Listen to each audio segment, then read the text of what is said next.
முதல்ல கோவைக்கு வந்ததற்கு மிக மகிழ்ச்சி.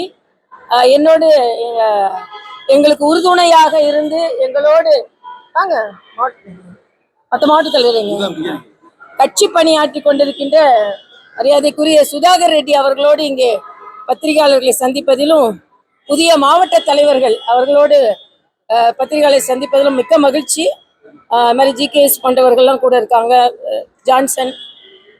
இன்னைக்கு இந்த காலகட்டத்தில் பாரதிய ஜனதா கட்சி 2026 நோக்கி வெற்றிகரமாக சென்று கொண்டிருக்கிறோம். திராவிட முன்னேற்ற கழக திராவிட மாடல் அரசு முற்றிலுமாக தோல்வி அடைந்த அரசு. இன்னைக்கு மொழியை வைத்து அவர்கள் அரசியல் செய்து கொண்டிருக்கிறார்கள். மொழியை வைத்து மட்டுமல்ல, இன்று எந்த அரசாங்க நிர்வாகமும் சரியாக பணியாற்றவில்லை. பாலியல் பிரச்சனைகள், அதனால் வரும் குற்றச்சாட்டுகள், இன்னைக்கு பாத்தீங்கன்னா அரசு ஊழியர்கள், அரசு மருத்துவர்கள், ஆசிரியர்கள் எல்லோருமே வேலை நிறுத்தத்தில் ஈடுபட்டு கொண்டிருக்கிறார்கள். ஆனா மரியாதைக்குரிய முதலமைச்சர் அவர்கள் மருத்துவமும் பள்ளி கல்வியும் எனது 2 கண்கள்னு சொல்றாரு. ஆனா அவரு மருத்துவமனையில போய் தடுப்பூசி போடல, தனியார் மருத்துவமனையில தான் போய் தடுப்பூசி போட்டார். மந்திரியோட பிள்ளைங்க, பேர பிள்ளைங்க எல்லாரும் பிள்ளைங்கன்னு சொல்றதா பேர பிள்ளைங்கன்னு சொல்றா. ஏன்னா அப்பான்னு சொல்றாரா, தாத்தான்னு சொல்றாங்களா, தாத்தா அப்பாவா வராங்களா, அப்பா தாத்தாவா வராங்களா, ஒன்றும் புரிய மாட்டேங்குது. அதனால பிள்ளைகள் இல்லை என்றால் பேர பிள்ளைகள். அமைச்சர் அவங்க எல்லாம் எங்க படிக்கிறாங்கன்னு எல்லாருக்குமே தெரியும். ஆக அப்பட்டமான இரட்டை வேடம் போட்டு கொண்டிருக்கிறது திராவிட மாடல் அரசு. இதை நாங்கள் வெளிப்படுத்துவோம், மக்கள்கிட்ட வெளிப்படுத்துவோம். ஏன்னா மக்களே இன்று உணர்ந்திருக்கிறார்கள், இவர்களுக்கெல்லாம் மும்மொழி, நமக்கு இருமொழியான்னு. நாங்க இன்னொரு மொழியை திணிக்கவே இல்லை. இன்னொன்று, ஏதோ இன்னொரு மொழியை கற்றுக்கொள்ளுங்கள் என்று சொல்லும் பொழுது பாரதிய ஜனதா கட்சியை சார்ந்தவர்கள் ஏதோ தமிழ் மொழிக்கு எதிரானவர்கள் போன்ற ஒரு தோற்றத்தை கொண்டு வருகிறார்கள். இல்ல, மரியாதைக்குரிய பாரத பிரதமர் முதற்கொண்டு எல்லோருமே தமிழ் மொழியைத்தான் நாங்கள் போற்றுகிறோம் என்பதை நான் இங்கே தெளிவாக சொல்கிறேன். யாராவது கேட்கணும் கேட்கலாம்.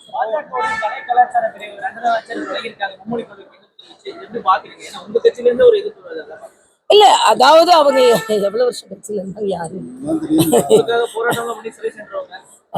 கரெக்டு. அதாவது விலகுதல், சேருதல், இதெல்லாம் அது ஒரு கொள்கையின் அடிப்படையிலா எதன் அடிப்படையில் எங்க கட்சியை பொறுத்த மட்டில் பாரதிய ஜனதா கட்சி உறுதித்தன்மையோடு இருக்கிறது. எங்களோட சுதாகர் ரெட்டி எங்க கூட இங்க வந்திருக்கிறாரு. ஒரு பார்வையாளரா இருந்தா கூட எவ்வளவுக்கு எவ்வளவு தொண்டர்களோடு இணக்கமாக இருக்கிறார்கள். அதனால இது சும்மா ஏதோ பாஜக அவங்க விலகுறாங்க இவங்க விலகுறாங்கலாம் இல்ல. பாஜகவின் கொள்கையில் இருந்து உண்மையான தொண்டர்கள் யாரும் விலக முடியாது, உண்மையான தலைவர்கள் யாரும் விலக முடியாது. இன்னொன்று, இந்த காலத்துல மக்கள் எங்களோடு இருக்கிறார்கள், அதைத்தான் உண்மையாக சொல்லுகிறேன். இப்போ ஒரு டிராமா ஒண்ணு ஆரம்பிச்சிருக்காங்க. என்னன்னா, அந்த குழந்தைங்க கொண்டு காசை கொண்டு கொடுக்குற மாதிரி, அதை குழந்தைங்களை வச்சு பேச வைக்கிற மாதிரி. தயவு செய்து குழந்தைகளை வைத்து நீங்கள் அரசியல் செய்யாதீர்கள்.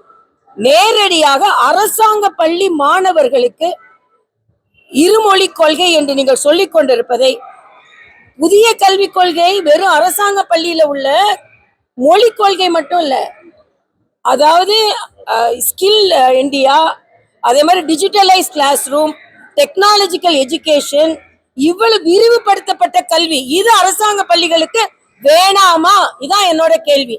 இன்னொன்று, ஸ்டாலின் அவர்களோட அமைச்சரவையில் உள்ள பேர பிள்ளைகள் எத்தனை பேர் மும்மொழி கொள்கையை கற்றுக்கொண்டிருக்கிறார்கள்? மூன்றாவது, இதே மாதிரி ரயில்வே ஸ்டேஷன்லாம் போய் போர்டு அழிக்கிறீங்களே, வேற மாநிலத்தை சார்ந்தவர்கள் இந்த மாநிலத்திற்கு வந்தால் என்ன செய்வார்கள்? ஆக ஒரு குறுகிய மனப்பான் நீங்க அழிச்சிட்டு உங்க வீட்டு பிள்ளைங்களோட நோட்புக்ல போய் அழிப்பீங்களா? நோட்புக்ல எல்லாம் அவங்க ஹிந்தி எழுதுறாங்கல்ல. அதனால தயவு செய்து உங்களுக்கு இரட்டை வேடத்தை நிறுத்துங்கள் என்பது எங்களது கருத்து.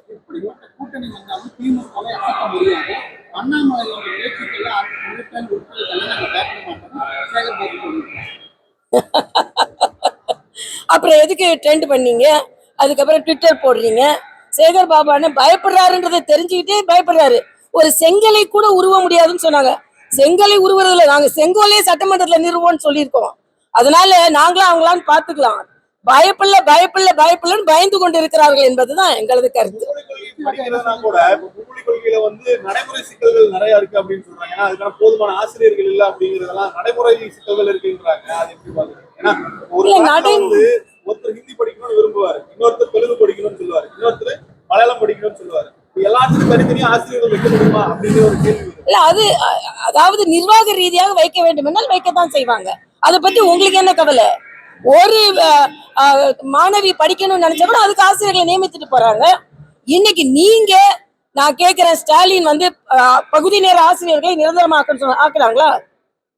மருத்துவர்களை ஆக்குனாங்களா? ஆக உங்ககிட்ட 1000 ஓட்டை இருக்கு. இன்னைக்கு புதிய கல்விக் கொள்கை என்றால் பழைய கல்விக் கொள்கை என்னென்ன குறைபாடுகள் இருந்ததோ அதை சரி செய்வதற்கு அதை சரி செய்வோம். மூத்த தலைவர் எத்திராஜ் என்ன சொல்லியிருக்காரு? நோட்டில் இருக்கிற இந்திய அறிஞர் இப்படி மத்திய மாநில அரசு சண்டை போட்டுட்டே இருந்தா என்னென்ன திட்டங்கள் வரும்? இல்ல அதுதான் நீங்க ஸ்டாலின் போய் இதை கேட்கணும். நீங்க பாத்தீங்கன்னா நான் தெலுங்கானா, அண்ணனும் தெலுங்கானால இருந்து வராங்க, நானும் தெலுங்கானா தான். கேசிஆர் இதை மாதிரிதான். பிரைம் மினிஸ்டர் வந்தா கூப்பிட மாட்டாரு.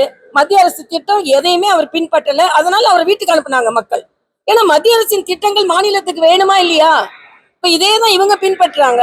அதனால ஸ்டாலின் முதல்ல மத்திய அரசிடம் இருந்து வருகின்ற நல்ல திட்டங்களை, விஸ்வகர்மா திட்டம் ஏன் வேணான்றீங்க? நீட் ஏன் வேணான்றீங்க? மக்கள் மருந்தகம்னு மரியாதைக்குரிய பாரத பிரதமர் கொடுத்தது இன்னைக்கு முதல்வர் மருந்தகம்னு மாத்தி வச்சிருக்கீங்க. மருந்து கொடுக்கறது நல்லதுதான். ஆனா வீடு வீடா மருந்து கொடுக்குறோம், நீங்க இன்னைக்கு கடைக்கடையா மருந்து கொடுக்குறோன்றீங்க. ஆக என்ன நடந்து கொண்டு இருக்கிறது தமிழகத்துல என்பதுதான். காப்பி அடிக்கிறத தவிர வேற ஒண்ணும் நடக்கல. கல்விக் கொள்கையில சைன் பண்ணாதான் 2035 கோடி தருவோம் அப்படின்னு மத்திய அரசு வங்கி அனைத்து அரசு இது எப்படிப்பா வஞ்சிக்கிறதுன்னு சொல்ல? இந்தியா முழுவதும் எல்லா மாநிலங்களுக்கும் இந்த திட்டம் தானே. தமிழ்நாட்டுக்கு மட்டும் இந்த திட்டம், தமிழ்நாட்டுக்கு மட்டும் இதை கொடுக்கலன்னு சொன்னா பரவாயில்ல, அனைத்து மாநிலங்களும். அதனால ஓகே, நன்றி நன்றி.